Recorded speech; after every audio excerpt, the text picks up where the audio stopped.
ناصرالدین میرزا پسر محمدشاه قاجار و مهداولیا تو روز پنجشنبه 25 تیر 1227 هجری قمری توی تبریز به دنیا اومد. از همون بچگی پدرش یعنی محمدشاه خیلی براش نقشه کشیده بود. ناصرالدین از همون کودکی با این که بچه‌ای لاغر و مریض احوال بود ولی نشون میداد که کلش خوب کار میکنه. مادرش مهداولیا زنی باهوش و جاه‌طلب بود که نقش مهمی توی تربیتش داشت. توی همون تبریز آموزش‌های اولیه رو شروع کرد. معلم خصوصیش میرزا تقی‌خان فراهانی بود، همون کسی که بعدها به امیرکبیر معروف شد. امیرکبیر از همون اول ناصرالدین رو سختگیرانه و جدی تربیت می‌کرد. باهاش زبان عربی، فارسی، تاریخ و حتی کمی ریاضی کار می‌کرد. هرچند شاهزاده‌ها معمولاً خوشگذرون و بیخیال بودن ولی ناصرالدین کم کم علاقه نشون داد به دونستن و نوشتن.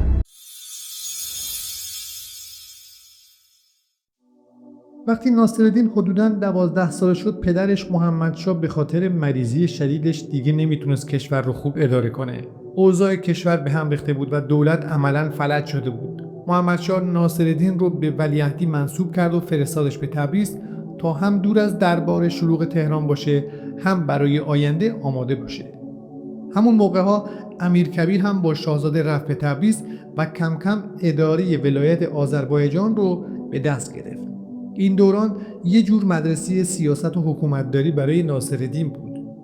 گرچه هنوز جوان بود اما خیلی چیزها رو یاد گرفت، هم از امیرکبیر هم از اوضاع آشفته مردم.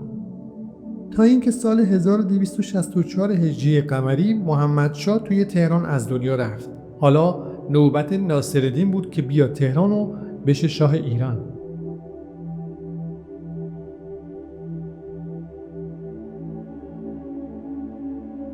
وقتی محمدشاه فوت شد اوضاع دربار به هم ریخت. خیلی‌ها توی تهران هنوز نمیدونستن شاه مرده و یه عده هم دنبال این بودن که ولیعهد دیگه‌ای رو بیارن روی کار.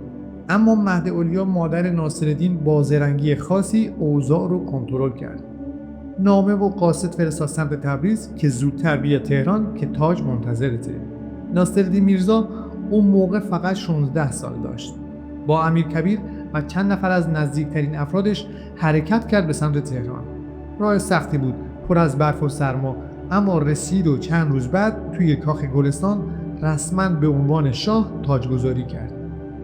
یکی از اولین تصمیمایی که ناصرالدین شاه گرفت این بود که امیرکبیر رو کرد صدر اعظم. امیرکبیر مردی بود جدی، باهوش و وطن دوست. با اینکه خودش زاده یک خانواده فقیر بود اما به خاطر لیاقتش رسیده بود به جایی که میتونست دست تو هر کاری بزنه.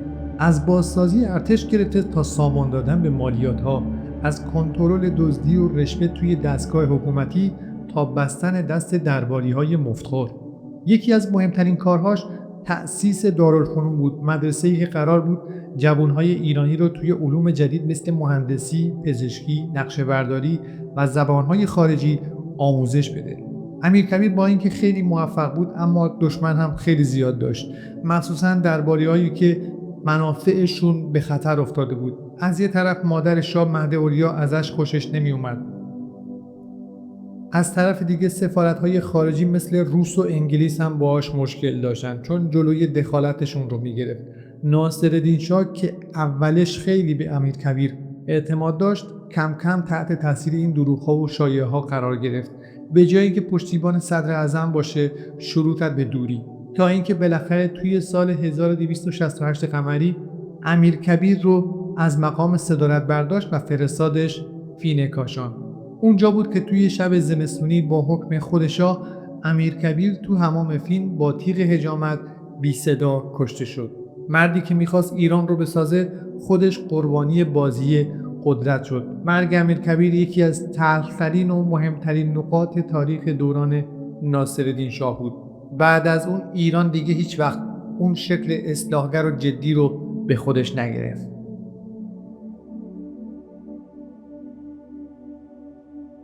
ناصرالدین شاه برخلاف خیلی از شاههای قبلی آدمی بود کنجکاو، دلش میخواست بدونه توی دنیا چه خبره. کم کم که توی دربار صحبت از پیشرفت و صنعت و قطار و تفنگ‌های جدید شد، حس کرد باید خودش از نزدیک ببینه این اروپایی‌ها چجوری زندگی میکنن. سال 1290 قمری بالاخره تصمیم گرفت سفری به فرنگ بره. کاروانی از درباری‌ها، پزشک، آشپز، مترجم و نوکر همراهش راه افتادن سمت روسیه و بعد هم اروپا. مقصد اصلی پاریس، لندن، وین و روم. وقتی ناصرالدین شاه پا گذاشت به اروپا انگار وارد دنیای دیگه‌ای شده بود. از راه آهن و کارخونه گرفته تا تئاتر و سینما و حتی برق و آسانسور. این چیزا برای کسی که از کاخ گلستان با قاطر و تخت روان میرفت شمیران یک شگفتی محض بود. توی پاریس از برج و بلوارای وسیع خوشش اومد، توی وین از نظم ارتش، توی لندن از پارلمان و ریل قطار. در کل شاه فقط برای دیدن تکنولوژی نرفته بود، با پادشاه‌ها و مقام‌های اروپایی هم ملاقات داشت. برای هر کدومشون هدیه می‌برد و اونور هم کلی نشان و مدال و اسب و تفنگ سوغات گرفت. یه اتفاق مهم این بود که ناصرالدین شاه توی اروپا با دوربین عکاسی آشنا شد.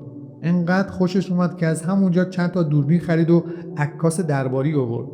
از اون به بعد خود شاه شد عکاس. کلی عکس از دربار، طبیعت، سربازا، زنهای اندرون و حتی خود مردم کوچه و بازاری انداخت. شاه توی سفرهای بعدیش هم همینطور پرشور و شوق میرفت و برمیگشت. کلاً 3 بار رفت اروپا. این سفرها یه خوبی داشتن یه بدی. خوبیشون این بود که شاه با دنیای جدید آشنا شد. فهمید که ایران چقدر عقب افتاده. حتی دستور داد بعضی چیزا مثل چاپخونه، مدارس، کارخونه، گمرک و لباس نظامی مدرن وارد بشه. اما بعدیش این بود که بیشتر از این که دنبال اصلاحات باشه، مجذوب زرق و برق شد.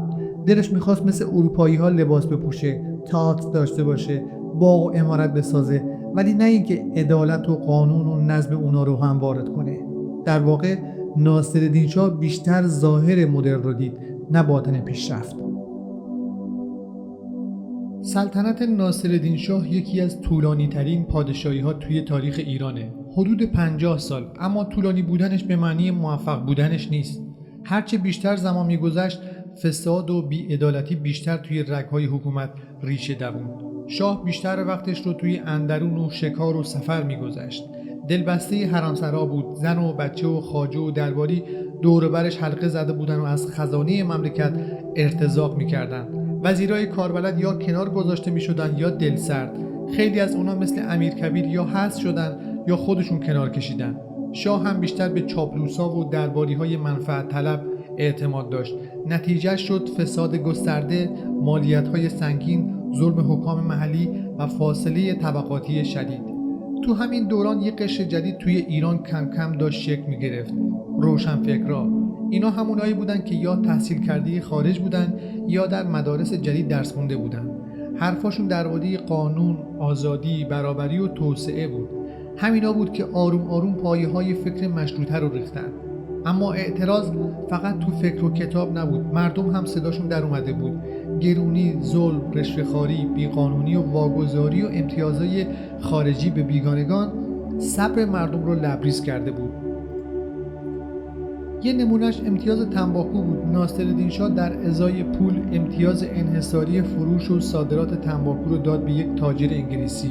این کار کاسبی هزاران نفر از کشاورزا و تاجر و بازاری‌ها تا قلیانی ساده رو به خطر انداخت. اعتراض شدید شد، بازارها بسته شدند، علما موضع گرفتند و بالاخره با فتوای تاریخی میرزای شیرازی استفاده از تنباکو حرام اعلام شد. این حرکت یک قیام ملی رو راه انداخت که حتی خود شاه هم عقب نشست و امتیاز رو لغو کرد. قیام تنباکو اولین جرقه نارضایتی سراسری تو دوران ناصرالدین شاه بود. حالا مردم فهمیده بودن اگر با هم باشن میتونن جلوی ظلم وایسن. شاه هم فهمید که زمانه عوض شده، دیگه حکومت کردن به سبک قدیم جواب نمیده. سالهای آخر سلطنت ناصرالدین شاه دیگه خبری از اون شکوه اقتدار اولش نبود. شاهی که 50 سال با قدرت سلطنت کرده بود حالا گرفتار فساد دربار و بی‌اعتمادی مردم و فشار سیاسی و اقتصادی روزافزون شده بود.